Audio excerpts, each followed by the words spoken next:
Greetings all! Yes, I am back in Vienna in the capable hands of France and the Heeresgeschichte Museum. If I didn't murder that too badly, it's the Army Historical Museum. Beautiful old building. You go to the HGM website and you'll see it's an old, like 18th century, beautiful brickwork building. But you are not here to talk about architecture because there are probably better channels to talk architecture.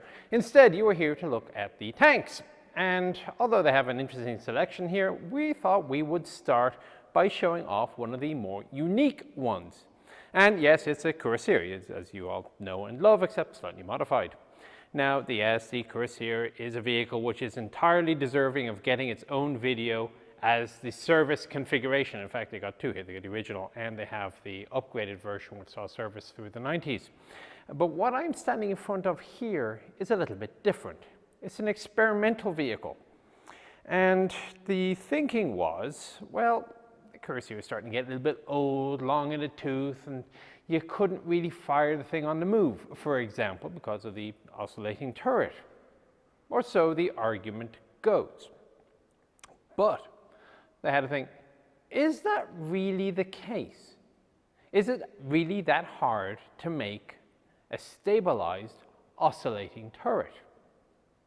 And the engineers had to chew on the matter.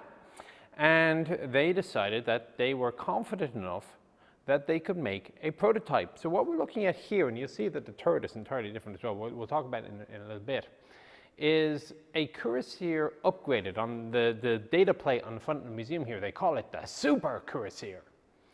And what's nice about this is that it has basically the Leopard 2A4 fire control system, give or take, slightly earlier version, because again, of course, the Austrians are mucking around with Leopard 2A4s, and stabilisation. This is a fully stabilized, oscillating Kurassier. A couple of other changes, and as I say, we'll get to them in a little bit, but let's do the usual, start with the exterior tour, go inside, and then what we're going to do is look at an even later modification. So if you think this was the last of the line, it's not really. Okay, with the vehicle's front, well, first thing you're going to see is the 5 centimeters, more or less, of sloped armor on the hull. A new gun crutch, which fits into these socket joints, ball and socket joints. So all you do is you just lift up one arm, connects around this little gap in the thermal sleeve, then you hook up the other one, you make your A-frame, and you're good to go. I note they put a non-slip surface on the front, which is nice of them, although it is on the earlier versions as well. Headlights and the horn, convoy marker lights at the front. Now, this is the second time in about a week that I've come across these convoy marker lights at the front. And the way they work is because of the spacing. You can tell if you're too close or too far from the vehicle in front. Now, what nobody has been able to tell me, either here or in Detroit, is what is the purpose of one of these things on the front of the vehicle. And if you have any ideas, we'll be curious to hear them, because unless you're driving in reverse, it doesn't seem to make very much sense. Because what you do is you use it to tell how far away you are from the vehicle in front of you when they're on the back of the vehicle, so you can adjust the distance accordingly. However, we will leave that for the audience to put comments in at the bottom. As you come around to the front, well, you go, okay, tow hooks, nothing unusual there, and then you get to the tracks. Now, if you look at the tracks, they look rather familiar. So I talked to France and said, hey, these look a lot like Chaffee tracks. And he said, they are Chaffee tracks. Okay, I guess that makes some sense. They were getting material from the Americans, it was available, why not? You will see there are holes in the sides of the tracks, and the purpose of that is to stick ice grips into them, because of course Austria is a somewhat snowy, hilly country, and you don't want your Kurassier falling down the side of a mountain. I've seen an M1 fall down the side of a mountain once. It took 2 days to get it out, so they just abandoned it for a day and brought the machine guns up. But that's another story entirely, we don't need to go into that. On the front left, we have the serial number, and there is a method to the madness, which France has explained to me.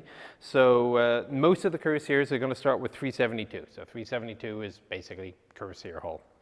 The 5 in front of this particular one is because of the drawing number or the variant, and then the subvariant is that number -1 at the end. But most of the Kurassiers, you're just going to have 372 is the Kurassier, and then the production number of that batch is whatever the whole number is, so in this case, number 4. Indicators, left and right, wing mirrors, left and right. As with many Central European vehicles, they are street legal, hooray. To the point, they don't have one on here, but most of the Austrian vehicles will have an actual registration plate as well. The turret, as you're looking at it, is a little different to the other Kurassiers. So they were built to withstand about 2 centimeters of autocannon, which in Soviet terms would be probably a 14.5. However, there are plenty of 23s and 30 millimeters running around the battlefield by the 1980s, especially BMP-2s, for example. So they uprated the armor on this vehicle. So they have an entirely new turret. Not only is it stabilized, they built an entirely new configuration turret, thicker armor, supposed to withstand 30 millimeter autocannon fire. I don't know if they ever tried it, but we'll see. Big doghouse on the front. You're going to see the coax port for the machine gun on the right, and smoke grenade launchers on the side. Last thing I will mention is this hatch here for ammunition, and you're going to stuff 26 rounds of 105 into the lower front hull, sitting comfortably next to the driver. And it's the way it works is first you load I think it's 8 rounds on the side hull. They're stowed horizontally. I'm going to inset now a different Kurassier to show you. Then you stuff another 12 angled forward. So the ammunition stowage is actually parallel to the front slope. And then once you have those in, there's another 6 stowed horizontally, aiming pretty much right at the driver, kind of fitting around the turret basket. And that is your stowage in the front hull. Because when you get inside, there's not much room in the turret for spare ammo. We'll ignore this. This is just a holdover from an old gun lock system. Driver's position, 3 periscopes, sliding hatch, and we're going to call it good on that. The thermal sleeve, I noticed, by the way, has ventilation holes in the bottom, which is kind of unique, and a later muzzle brake on the gun, which, by the way, is designated the M57. And we'll come back to the gun a bit in other words, a little bit. We will come back to the gun again in a little bit. All right, so coming to the running gear. Well, the first thing I noticed as soon as I sat down here was that there is a linkage between the number 1 road wheel and the idler, so that, and you've heard this before, as the road wheel comes up, it shortens the track length, so the idler is pushed forward around this little pivot point here to continue tensioning the track.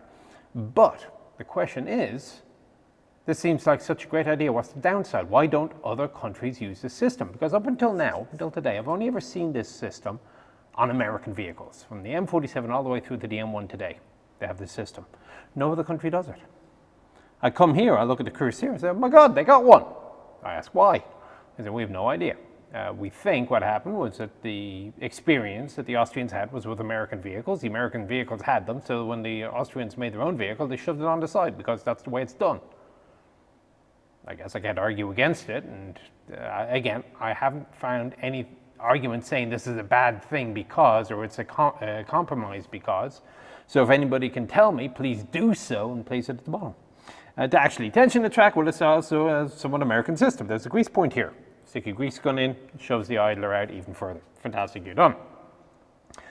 Road wheels, there's 1, 2, 3, 4, 5 pairs of road wheels per side. The road wheels seem to be identical to those on the compensating arm, the idler. You'll see a shock absorber on the first and last. You're going to see the road wheel arms are on torsion bars to stop the vehicle from riding too rough. There are bump stops. There's a large one here, and the ones further back are much lighter, because obviously if you're going to take a knock, it's probably going to be on the first road wheel. 3 pairs of return rollers, and the track is mentioned. It's effectively chafe track. It's actually manufactured by Deal. There are two versions of track. One comes along a little bit later. I'm sure we'll come across it at some point later in our various tours of vehicles. And that's basically it. So vertical side hull, and onwards we go. As you come around to the back of the vehicle, you're going to see the sprocket wheel, and one of these road wheel pairs is not like the others, because all the other ones, they are trailing road wheel arms. So you'll see the pivot point is to the front. On all the other vehicles, the arm comes back.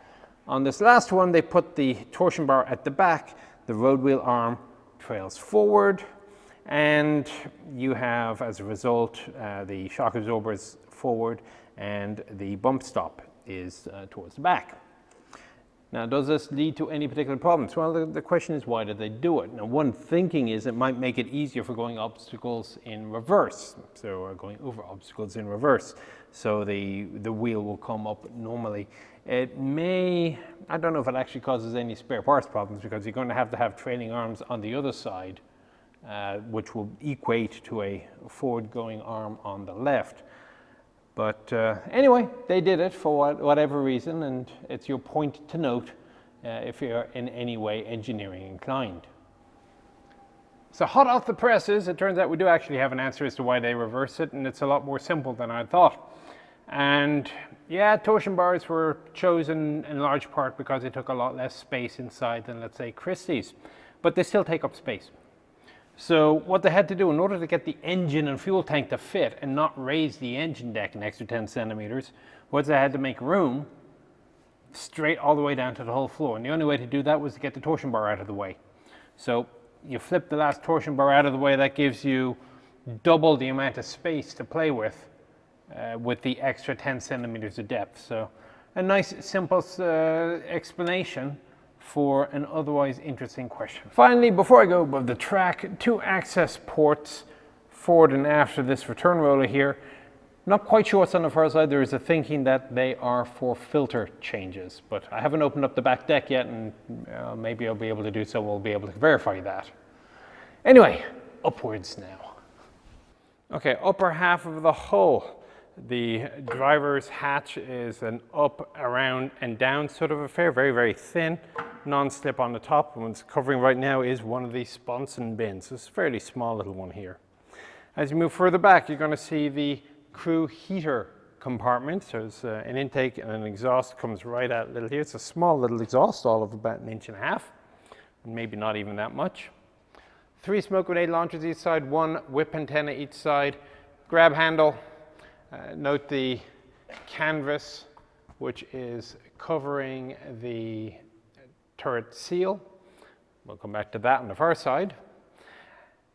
More stowage bins, 2 big long ones. Stowage on the turret, only on the sides, doesn't extend out over the back because, of course, the bustle is already long enough. And oh, by the way, you're trying to balance something because it's a stabilized vehicle, remember. Then you come to the back, which is very tight, but we'll see what we can film.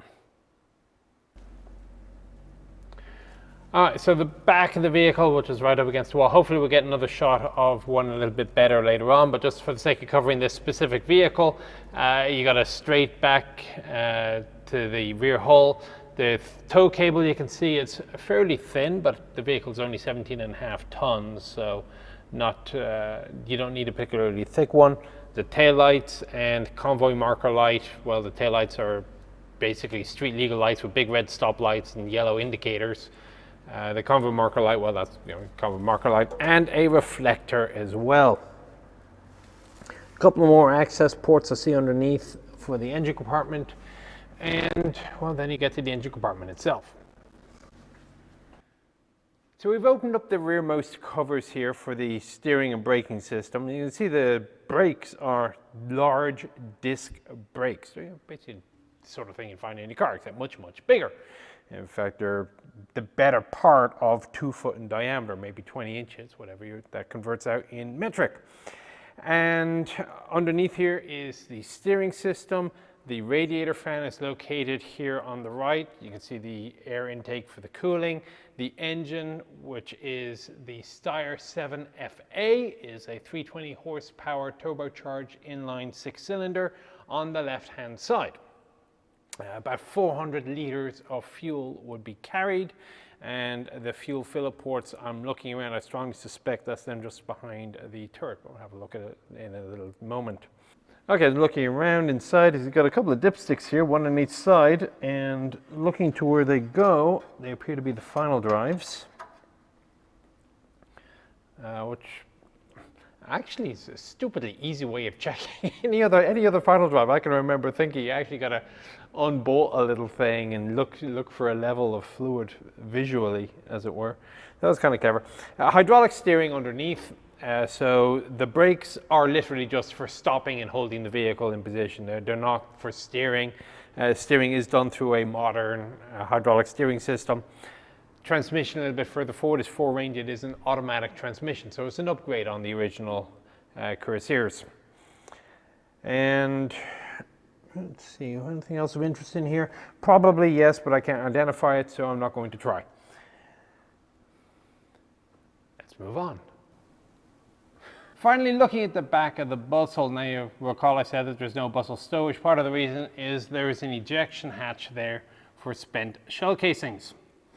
And I will confirm, so dirty little secret here, just off camera is France, and he is qualified in the Kurassier, so I'm looking at him every now and then, and he's nodding up and down and going no, and if I make a horrible mistake. It is indeed, these are the fuel filler caps. Now, something he's just explained to me is that the fuel tanks were modified on the automatic transmission vehicle. So originally the thing came with a manual transmission, a 400-litre main tank. Well, when they changed it to an automatic transmission, it was bigger than the manual. It ate up space inside the main fuel tank area. They had to find space to compensate. So what they have now is a second fuel tank directly under the turret, and that brings the tally of fuel back up to that 400 litres I'd mentioned. So it's on an older Kurassier, it's 400 litres in one tank.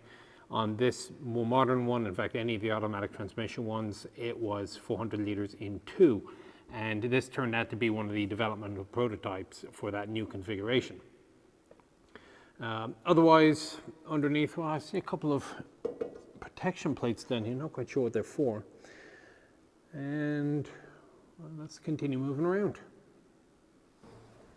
One more thing in the back right here, and this is on other Kurassiers, a little spring-loaded latch lifted up, and you have an infantry telephone. Oftentimes you don't see these left in museum pieces. They've been raided by somebody. I guess they forgot this one existed.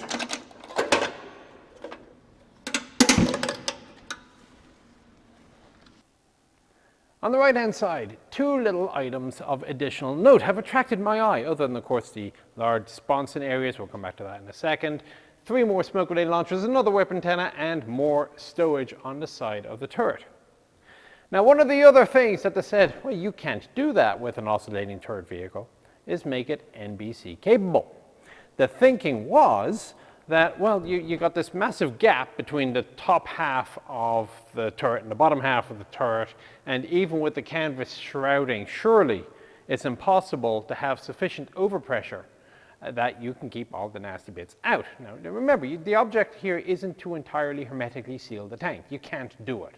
There's always going to be a leak. Even if the seals are perfect when the thing leaves the factory, anybody that has driven a tank in the rain through large puddles or whatever will realize very quickly that the seals are not watertight, let alone airtight. So what you're trying to do when you're NBC sealing a tank is to have sufficient overpressure inside that any contaminants that find a gap in the armor or the hatchets, they get blown out instead of being allowed into the vehicle. Well, why not simply do that with an oscillating turret? So they tried. And you're going to see here in this housing, not on any of the other Kurassiers, is their attempt to make an NBC sealing system. It works exactly as you would. Overpressure comes in, and if there's any gaps, it kind of blows out. Apparently it didn't work. This is one of those things that the theory was correct. You can't realistically overpressure an oscillating turret. So what they ended up doing instead was just doing a centralized NBC system for masks. So it's a bit like on the M1, which does have an NBC system, but you use your mask anyway. So there's a filter under here. Air comes in, goes through the filter, and gets piped to connector ports that plug right into your mask. And again, if you're in an M1, you're familiar with the system. It probably also has another advantage that if it's really, really hot, you can just pipe the thing straight into your chest or something like that. I don't know if they ever invented TIE fighter vests in Austria, but they do theoretically exist in the US for a cooling vest that zigzags around. Did they have any such a thing? No. Didn't come out in Austria, I'm afraid. And, well, thus died the death here. The other is the flag at the top, the little pennant up there. Black is the color of the armored troops, which includes, of course, the infantry. It's a bit sort of like the German theory on this. Armored infantry are part of the panzer troops, and the light infantry are peons. And the yellow is for the recce troops. So obviously we're talking armored recce here.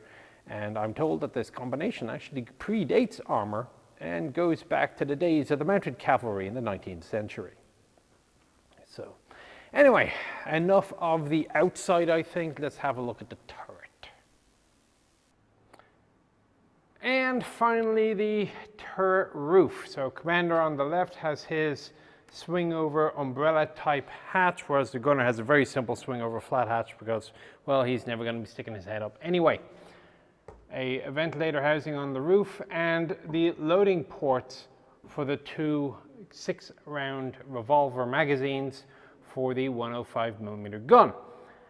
And as you can see, you just load straight down from the top. And the way it works is quite simple. You rotate the carousel and it will fall out onto a ramp and then fall down the ramp into the loading tray. And what you're ordinarily looking at doing is you're loading each revolver with one type of ammunition. So one revolver, let's say, has got heat and the other one has HE, or one has sabot and the other is HE. And we'll talk about the rounds in a moment. But the problem with this idea, though, is you better be on level ground because the angle of the slope is only about so much for the loading ramp. So if you're too much of a cant, one of the revolvers simply cannot load because you'll be rolling it uphill against gravity. Right, that about covers it, I think, for here. I don't see a pintle for a machine gun, but maybe as this was an experimental vehicle, they may not have bothered. There are the 3 little points there for your range flags. So it's not just the Americans that have them. So depending on what combination of color flags you have, you can indicate to all who are looking the status of your vehicle. Oh, by the way, if you're wondering, since I've referred to France a few times, why he's not on here, I've had audio problems recently with the radio microphone that I used last time, and I thought I had it licked and I didn't. So while I'm waiting, and apparently there's one of these things, while I'm waiting for a new one to get delivered, I'm afraid I'm doing this the old-fashioned wired way and I only have the one wire. So I guarantee you he's around keeping an eye on me, but that's why I'm not sharing the limelight with him. So anyway, that is that for part 1. And part 2, of course, we are going to go inside and see how this super Kurassier works. So until then, take care. I'll talk to you on the next one.